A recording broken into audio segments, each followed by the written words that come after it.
अस्सलाम वालेकुम स्टूडेंट्स, उम्मीद है आप लोग बिल्कुल खैरियत से होंगे और अपनी स्टडीज़ पर बहुत अच्छे तरीके से ध्यान दे रहे होंगे। आज हम लोगों के पास टॉपिक है हम लोगों का फ्यूचर परफेक्ट टेंस।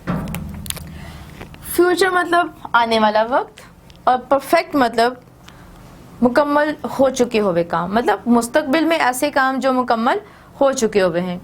अब इस तरह के सेंटेंसेस को हम उर्दू से इंग्लिश में कैसे ट्रांसलेट करेंगे? यकीनन हमें सबसे पहले इसकी उर्दू में पहचान चाहिए, वो हमारे पास होगी तो हम इसको इंग्लिश में ट्रांसलेट कर सकेंगे। तो हमारे पास इसकी सबसे पहले जो है वो पहचान आती है, चूंकि परफेक्ट है तो चूंकि फ्यूचर है होगा, चूंकि होगी, चूंकि होंगे वगैरह। सबसे पहले तो ये इसकी पहचान है जो हमें उर्दू के सेंटेंसेस में मिलेगी। जब भी हमें एग्जाम्स में सेंटेंसेस आते हैं उर्दू से इंग्लिश ट्रांसलेशन के लिए, तो हमें उसकी पहचान जो है वो पता होनी चाहिए। पहचान मालूम होगी तो फिर उस पहचान के मुताबिक हम वो टेंस आइडेंटिफाई करेंगे और उसको हम उसी के तरीके के मुताबिक ट्रांसलेट करेंगे। तो इसके मेथड में सबसे पहले हमारे पास आते हैं पॉजिटिव सेंटेंसेस।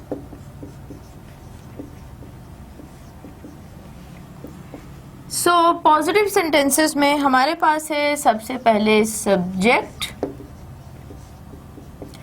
उसके बाद हम इसमें चूंकि फ्यूचर है तो विल या शैल, और विल और शैल के साथ परफेक्ट के साथ आपको मालूम है कि हमेशा हैव हेल्पिंग वर्ब लगता है।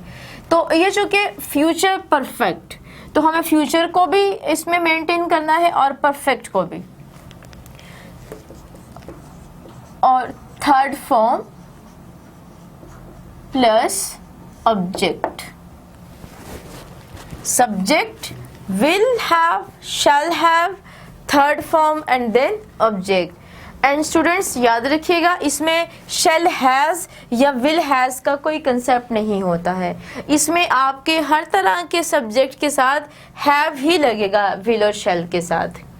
अब हम इसको एक्सप्लेन करते हैं एक एग्जाम्पल के जरिए। बच्चों ने मिठाई खा ली होगी। तो सबसे पहले देखते हैं हमारे पास सब्जेक्ट क्या है, बच्चे। बच्चों की इंग्लिश होती है चिल्ड्रन। जी, चिल्ड्रन के साथ क्या लगेगा? विल, विल के साथ हैव, उसके बाद थर्ड फॉर्म खाना, ईट, तो उसकी थर्ड फॉर्म है eaten. Children will have eaten sweets. Children will have eaten sweets। अब इसी सेंटेंस को हम कन्वर्ट करते हैं नेगेटिव में। नेगेटिव मतलब मनफी फिक्रात।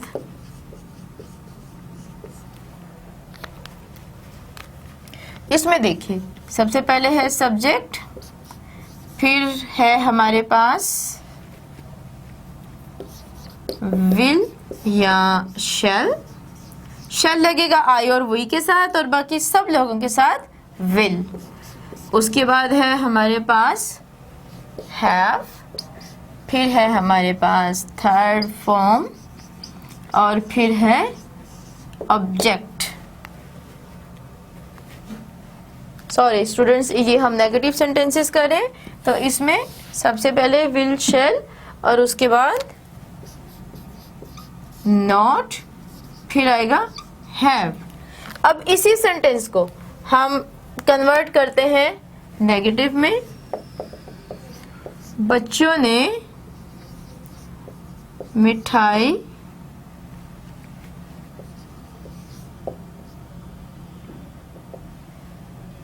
बच्चे मिठाई नहीं खा चुके होंगे। ये मनफी में कुछ इस तरीके से बदलेगा, बच्चे मिठाई नहीं खा चुके होंगे। Children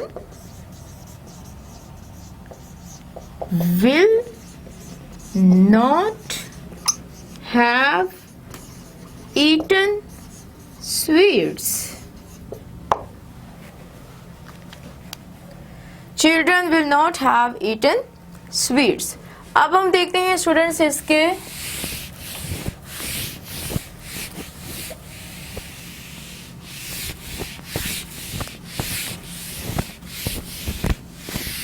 इंट्रोगेटिव सेंटेंसेस को।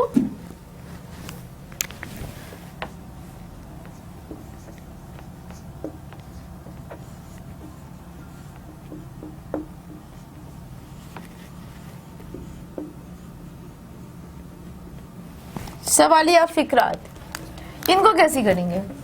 इनके लिए हम विल या शैल जो है वो हम शुरू में ले जाते हैं, फिर हम सब्जेक्ट विल शैल सब्जेक्ट, उसके बाद हैव, फिर हम यूज करेंगे थर्ड फॉर्म और उसके बाद हम लगाएंगे ऑब्जेक्ट और उसके बाद सवालिया निशान।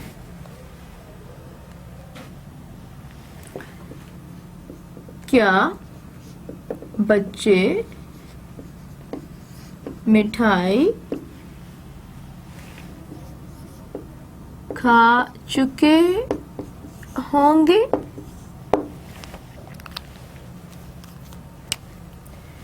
जी, सबसे पहले आ जाएगा हमारा विल, उसके बाद है सब्जेक्ट है चिल्ड्रन, विल चिल्ड्रन, उसके बाद है हैव, विल चिल्ड्रन हैव, फिर है तीसरी फॉर्म ईटन और फिर बच्चों ने खाई मिठाई, हैव ईटन स्वीट्स। अब इसी को अगर हम कन्वर्ट करते हैं नेगेटिव इंट्रोगेटिव सेंटेंसेस,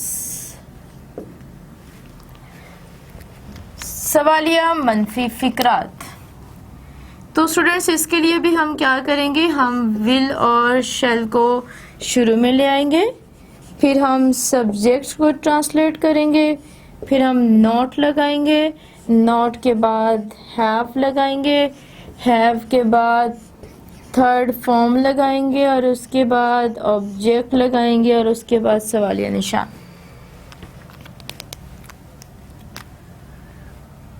जी, सबसे पहले अब हम इसी फिक्रे को सवालिया मनफी में बदल देते हैं। क्या बच्चे मिठाई नहीं खा चुके होंगे?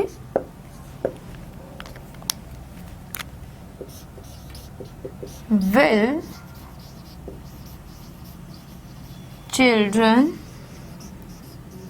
have eaten?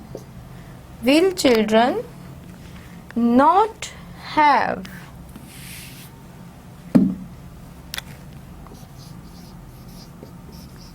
Not have eaten sweets. So students, ये था इसका नेगेटिव इंट्रोगेटिव सेंटेंसेस। और इस टेंस को ट्रांसलेट करते हुए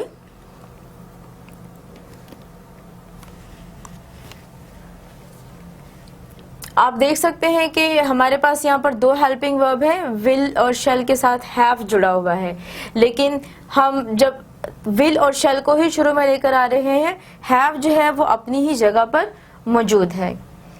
सो स्टूडेंट्स, अभी हम लोगों ने तीनों परफेक्ट टेंसेस जो हैं उनको सीखा, present perfect, past perfect and future perfect. तो अभी हम इन टेंसेस को याद रखने के लिए एक शॉर्ट की लेते हैं, जिसमें हम देखेंगे कि इस टेंस को हम किस तरीके से याद रख सकते हैं एक शॉर्ट फॉर्म में।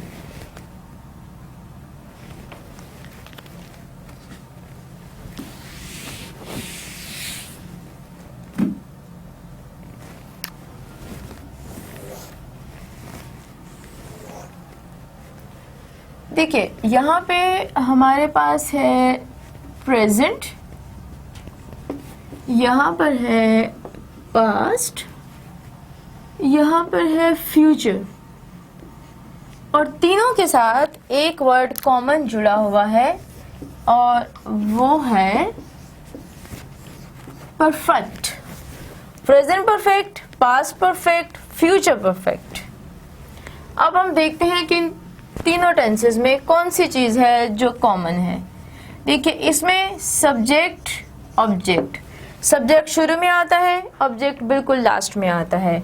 यही चीज़ हमें यहाँ पर भी मिलती है कि सब्जेक्ट बिल्कुल शुरू में और ऑब्जेक्ट बिल्कुल लास्ट पर आता है।